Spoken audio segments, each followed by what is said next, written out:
Well, I've just been here recording the thought for today because I imagining all you sort of thought for the day junkies might just actually be missing out on something. So I've done a special one for you today, and I really hope you enjoy this one. And well, yeah, I hope you're blessed by it. Enjoy. My question is, does life feel out of control? I know for me sometimes with all that's going on, everything seems to be out of control. There's so much change, there's so much happening right now. Wow, what is going on? I've got three little things that I want to talk to you about today to help keep that focus and that control for you. I want to start by reading from Psalm 31 verse 24. Be strong and take heart, all you who hope in the Lord. So if we've got hope in a God, we can be strong and take heart. 400 years. Wow, that's a long time. And that's how long the Israelites had to wait for God to deliver them from slavery. No, I'm not hoping and praying that it'd be 400 years to come out of a lockdown. I hope we're out of a lot quicker than that. But wow, 400 years they had to wait.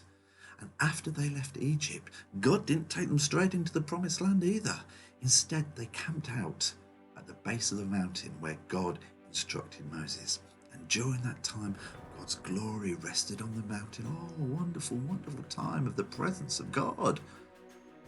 But after 40 days, the Israelites grew frustrated by the delay.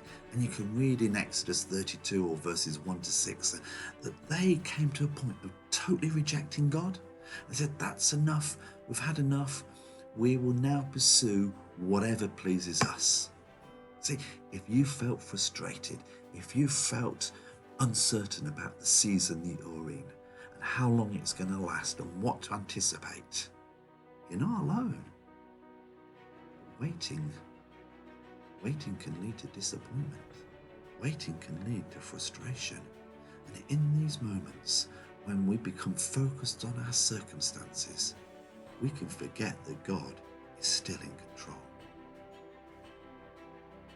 We may even come to the point of actually going, I've prayed, and God, where are you? Why aren't you doing anything? It just seems nothing is happening. Why hasn't it changed? Well, I've got three little truths that I want to share with you that will help you keep control. Number one, waiting reveals what you worship. What do I mean by that? We see, when the Israelites' plans were delayed, they pursued instant gratification because that's what they actually valued. They wanted it and they wanted it now.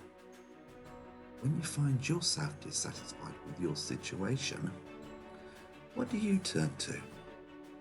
What do you focus on? Because what you focus on and what you turn to reveals what you value. And what you value determines what you worship. So let's turn our eyes to God. Let's turn our eyes once again onto God and focus upon Him and make Him our value. That's number one. Number two, waiting is never wasted. God wasn't withholding His promise from the Israelites. He was preparing them for them. See, God's timeline and our timeline is totally different. But waiting means you can actually prepare for your plans and the purpose God's got for you. So in this time of waiting, it's time to ask God, what are your plans for me? What is your purpose for me? What is it that you want for me that I can now actually prepare for, get my heart ready, I can be reading the word, that I can become a person of prayer, I can become a person of worship, that my heart is ready because you've got a purpose and a plan for me. So first of all, we said waiting reveals what you worship, what you value. The next thing, waiting is never wasted because we can learn something there. And the third point I want to remind you of is waiting helps us focus on God's faithfulness. God's faithfulness hasn't changed. He is the same today as He was yesterday, and he will be the same tomorrow. I like that about God, that he's faithful and he never changes. The God who patiently protected and provided for the Israelites conquered death so that we can experience life and eternal life to the full. If you're finding yourself growing weary from waiting, two little things you can do: look up and look back. Look up to the evidence of God's presence with you and see that how much God is actually with you. And look back. Hey God, what have you done for me in the past? See how he's cared for you. See how he's provided for you in the past, because that gives you a hope to hold on for the future. Hoping in God is never wasted, because the one who conquered death is still in control. Although the media and the virus would like to tell you completely different, that they're in control, that the virus is rampant and all the rest of it, the one who conquered death is still in control, and he's always working with you while you're waiting.